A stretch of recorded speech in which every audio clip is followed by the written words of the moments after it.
Hey, bonjour à tous, soyez les bienvenus sur Tisseur de Lumière. Et aujourd'hui, on fait un nouveau tirage avec les cartes Oracle que voici.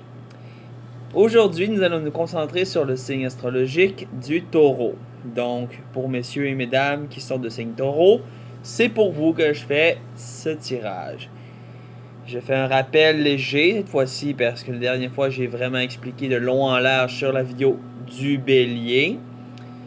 Je vais utiliser un tirage non temporel, c'est-à-dire qu'il ne suit pas une ligne temporelle, il agit ici et maintenant. Je vais donc faire le même tirage qu'avec les béliers. Et je vais donc vous montrer une à une les cartes. Et je vais donc en piger 6, 5 qui vont précisément être l'énergie en tant que telle, et la sixième qui sera l'aboutissement. Si j'ai besoin, je pigerai d'autres cartes. Donc, je pense que c'est assez clair. Donc, on va s'attaquer à ça immédiatement. Qu'est-ce que vous en pensez? Parce que moi, j'ai pas beaucoup de temps, je le précise. Alors, je vais essayer de faire ça quand même rapido. Mais quand même bien fait. Hein? Ça sert à rien de faire quelque chose si on le fait pas bien. Moi, en tout cas, c'est ce que je pense. Alors, je brasse les cartes un petit peu encore pour être sûr qu'ils soient bien mélangés et qu'il n'y ait le moins possible de chances de se tromper. Quoique je pige toujours les cartes au hasard et non pas la première sur le dessus du paquet. Donc ça devrait être assez, ça, je crois. Parfait. Ok, on met les cartes en large éventail. Oups. Ok. Pour ceux qui ne voient pas les cartes actuellement, c'est normal. Je vais vous les montrer une à la fois. Pour ceux qui savent c'est quoi. Puis de toute façon, je vais vous les montrer à la fin du tirage. Donc c'est juste pour préciser. On pige la première. Pour les taureaux.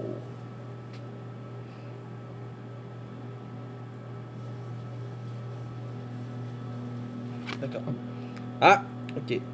La première carte pour vous les taureaux, c'est le chaman, ancienne sagesse de guérison, qui est votre première carte. La deuxième.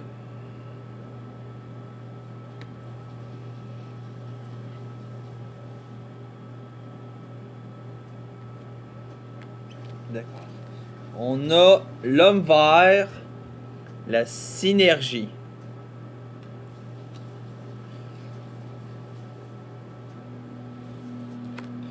Nous avons ancêtre, génération.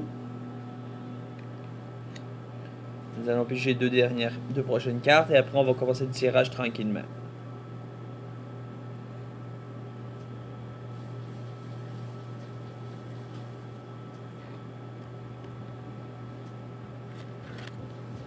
Oh, nous avons chute d'eau, aisance. Et nous allons piger une dernière carte et après nous pourrons commencer.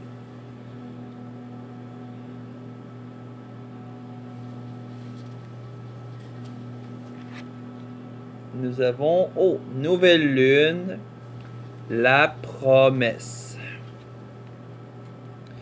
Donc, comme j'ai dit, je vais mettre les cartes un peu de côté. Je vais vous les montrer une à une. Et je vais aussi maintenant vous les montrer étalées pour que vous voyez un petit peu de quoi il s'agit. Nous avons le chaman, la synergie, l'ancêtre, la chute d'eau et, bien entendu, la nouvelle lune. Alors, je vais essayer de vous les rapprocher le plus possible pour que vous voyez un peu. En fait, il faut que je les éloigne pour vous. Donc, je vais vous dire ce que je ressens maintenant, puis je vois qu'il y a du remue-ménage. Beaucoup de changements, compliqués. Beaucoup de complications au niveau de ce qui se passe là-dedans dans le cœur. Je sais pas si vous comprenez tout à fait ce que je veux dire, parce que c'est plutôt un changement d'ordre affectif, un changement d'ordre émotionnel. Alors, je vous invite à être ouvert d'esprit avec ça. Ce n'est pas une bonne aventure, c'est plus une sorte de plan énergétique de ce qui se passe actuellement que je vais vous parler.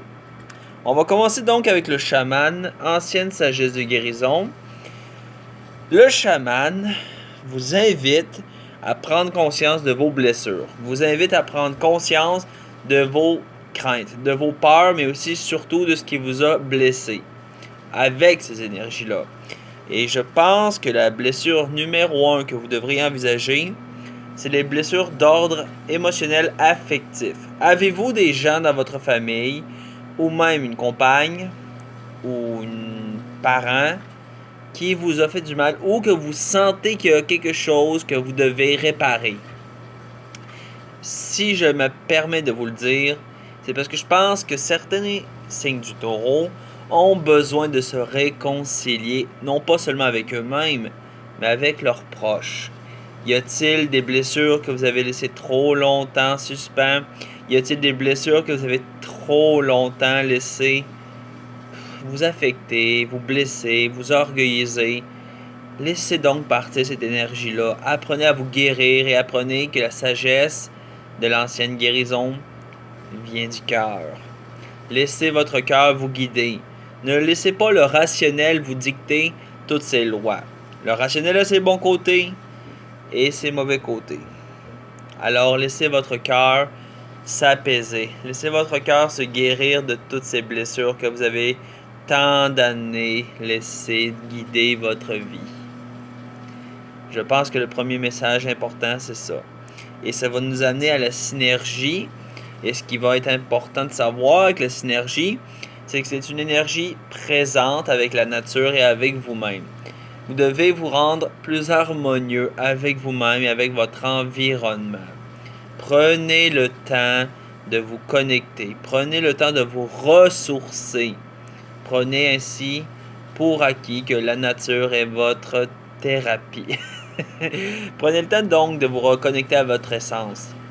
Ça peut être la nature, comme je l'ai dit, mais ça peut être bien d'autres choses. Ça peut être l'art, ça peut être la musique, entre autres, la peinture. Il y a plein de formes de choses que vous pouvez faire pour vous connecter à votre cœur et à votre synergie. Je pense que je ne vais pas m'attarder un peu plus là-dessus parce que la prochaine carte m'appelle un peu plus et je vais vous la montrer encore pour que vous la voyez. Ancêtre, génération. Si je prends le temps de vous la montrer plus précisément, celle-là, c'est parce qu'elle a beaucoup à vous enseigner à vous, mes chers amis les taureaux. Comme on l'a mentionné, votre carte du chaman vous invite à vous guérir avec vous-même et avec vos proches. Mais au-delà de ça, il y a certaines choses dans votre famille, dans vos ancêtres, dans votre génération plus personnellement, et à ceux qui vont venir aussi, je précise, qu'il y a des choses que vous ne devez pas transmettre. Êtes-vous papa, êtes-vous maman, êtes-vous oncle ou tante, cousin, cousine? C'est sûr que si vous avez un proche qui est descendant ou qui est votre ancêtre, faites attention à ce que vous transmettez. Parce que franchement, certaines énergies qui habitent votre existence et votre famille ont besoin d'être transmutées. Prenez le temps d'en parler avec eux, mais surtout prenez le temps de vous-même cerner le problème. Avez-vous des difficultés d'ordre familial, des difficultés d'ordre ancestral ou générationnel? Prenez donc un peu de temps avec votre famille, avec vos enfants, avec votre mère, avec votre père, avec vos oncles, vos tantes. Essayez de recoller les morceaux qui ont été égarés à gauche et à droite pour que votre famille soit plus en harmonie. Ça vous ferait du bien, autant à vous qu'à votre famille au grand complet et à bien plus encore. Donc essayez d'attirer un peu d'aisance dans votre famille. Et c'est pour ça que la chute d'eau, l'aisance, entre en jeu. Vous avez besoin de cette aisance parce que votre famille a tellement de problèmes intérieurs que vous avez besoin sincèrement de vous rendre aisé, de vous connecter avec cette facilité, avec cette sorte de richesse intérieure, je dirais.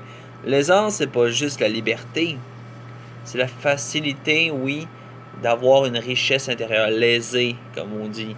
Tu sais, vous êtes aisé, vous avez de l'abondance, vous avez cette sorte de petit air richissime. Prenez donc un peu de temps pour enrichir votre relation familiale.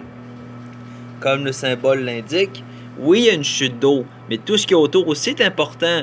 Les arbres, la pierre, la faune. Là, il n'y en a peut-être pas sur cette carte-là, mais on s'attend à ce qu'il y ait de la faune autour d'un endroit comme celui-là. Donc, la chute d'eau, ça peut représenter vous-même. Vous êtes la chute d'eau, mais est-elle assèche ou est-elle abondante? Est-elle détournée ou est-elle naturelle? Posez-vous les bonnes questions. Vous êtes la chute d'eau, donc vous êtes la source à la fois du bonheur ou du malheur de tous ceux qui sont autour de vous, dans le sens où l'énergie que vous circulez peut attirer ce que vous pensez. Attention ici, je vais prendre un instant pour vous expliquer ce que je viens de dire. Je vous accuse pas d'avoir fait tous les problèmes de votre famille. Je vous accuse pas de ça. Mais vous êtes responsable de ce que vous faites dans la vie. Vous devez le savoir. Toute action que vous entreprenez, toute action que vous déposez dans l'univers a des conséquences. Et bien sûr, les autres aussi, c'est important. Pas juste vous, tout le monde. Mais quand cette énergie, cet égrégore que vous créez autour d'une situation, dans ce cas-ci, la famille, la source devient un peu ambiguë. Et si vous l'alimentez vous-même, faites attention à ce que vous dites, faites attention à ce que vous faites et vous verrez des changements. Alors, prenez le temps de, essayer de rendre cette source d'eau, cette chute, un peu plus facile, un peu plus abondante, un peu plus claire. Et maintenant, on va partir sur un sujet que je pense est un peu plus noir, mais qui mérite un peu d'éclaircissement en même temps. La nouvelle lune, la promesse. C'est un changement. Vous êtes invité au changement et vous êtes invité à faire des promesses à votre futur. Mais je sais pas pourquoi, j'ai l'impression qu'il y a de l'obscurité derrière ça. Je sais pas ce qui me pousse à dire ça, mais moi je pensais que ce serait tout beau, mais non, on dirait que la promesse nous invite à prendre garde à nos promesses, à prendre garde à ce qui nous attend. Je pense que vous n'êtes pas sorti du bois, mais attention, ça ne veut pas dire que c'est entièrement négatif. Je pense que vous avez toutes les clés en main, et ils sont mentionnés ici, pour sortir de cette prison émotionnelle, relationnelle et familiale. Tournez simplement la pièce dans votre main et dites-vous que même si vous avez pile d'un côté, vous avez toujours la face devant l'autre. C'est ce que je vous ai invité à faire avec la chute d'eau. Changez le cours de votre chute. Trouvez un moyen naturel de réconcilier l'énergie pour que tout autour de vous, ce soit une belle promesse et donc une nouvelle lune merveilleuse où l'énergie est propice à la nouveauté, à la créativité et à l'abondance. Maintenant, j'aimerais vraiment, moi personnellement, je pense que 2 cartes, mais vraiment une seule plus précisément qui m'agace le plus, c'est la nouvelle lune et l'ancêtre. Je sais pas si vous c'est pareil, mais c'est plus la nouvelle lune qui m'agace. Je sais pas pourquoi, je vais vous demander des précisions par contre. Mais je vais commencer par l'ancêtre qui consistait à parler de vos générations futures et anciennes. Donc, attendez un peu.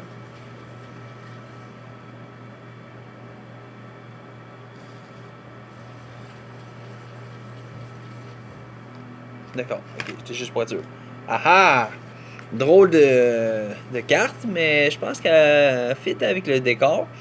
Dans la carte Ancêtre Génération, nous avons la pleine lune achèvement.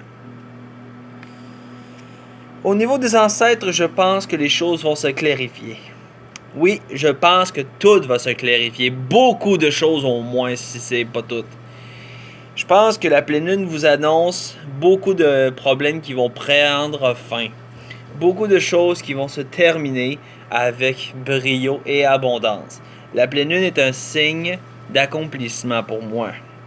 Et justement, achèvement est le terme de cette carte. Donc, rassurez-vous, pour vos ancêtres et pour vos futures générations, les problèmes auront pris fin. Ils auront été terminés avec une belle grandeur et une belle noblesse d'esprit. Mais attention, ça ne veut pas dire que vous ne devez pas laisser les choses se faire seules. Vous devez mettre votre petit grain de sel dessus. Et je pense que maintenant on va attaquer la carte qui m'agace le plus, la nouvelle lune, la promesse, je répète.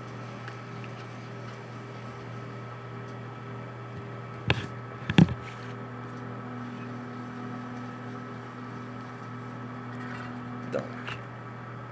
Ah. Ouais, je pense que ça méritait d'être posé. La nouvelle carte que j'ai pigée, c'est l'île, la solitude. Comme je l'ai mentionné, les énergies qui au final ne seront pas tout à fait réglées, et je pense que c'est tout à fait justifié avec cette carte-là. Elle vous invite à prendre retrait dans votre esprit et dans votre vie et de voir vos priorités, voir ce qui vous a empêché d'avancer jusqu'à présent. Et là, je ne parle pas au niveau seulement générationnel, je parle personnel. Cette carte-là, je pense que s'adresse plus à vous qu'à votre famille, plus qu'à votre génération. Elle s'adresse complètement à vous. Vous avez un paquet de choses à régler, un paquet de choses à mentionner dans votre vie qui n'ont pas été accomplies. Et je pense que la carte de la solitude vous invite pas à vous en aller dans un autre pays ou dans un endroit tranquille seul. Quoique ça peut vous aider à réfléchir, je mentionne. Mais elle vous invite à faire le tri de vos pensées, le tri de vos énergies, pour que vous preniez un peu le temps de laisser de côté cette énergie négative qui vous a envahi tout ce temps-là. Et je pense que franchement, vous en avez besoin. Si maintenant, ça m'éclaircit un peu, je vais maintenant prendre la dernière carte, qui était la 6e à l'origine, l'aboutissement de tout ça.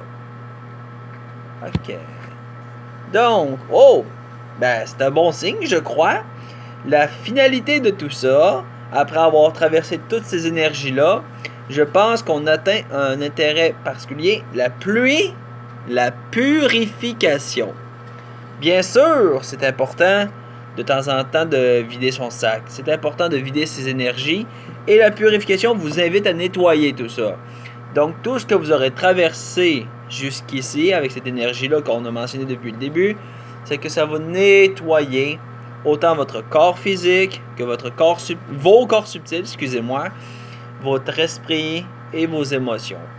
Acceptez cette pluie d'abondance, comme on dit. Parce que la purification entraîne avec vous l'abondance. Tout ce qui a été jeté, qui a été purifié, laisse la place à la nouveauté. Donc la nouveauté signifie abondance, signifie nouveau, donc signifie plus belle chose. Si vous laissez l'occasion à ces choses arriver, vous avez débarrassé le négatif. Ça veut dire que qu'est-ce qui peut arriver à la place du négatif? Le positif. Je crois que le tirage s'achève ici. Merci à tous d'avoir regardé. J'espère que ça vous a plu et n'hésitez pas à partager un commentaire. Et n'oubliez pas non plus de vous abonner à ma chaîne pour de futures vidéos dans les tirages des cartes oracles. Sur ce, merci à tous et bye bye.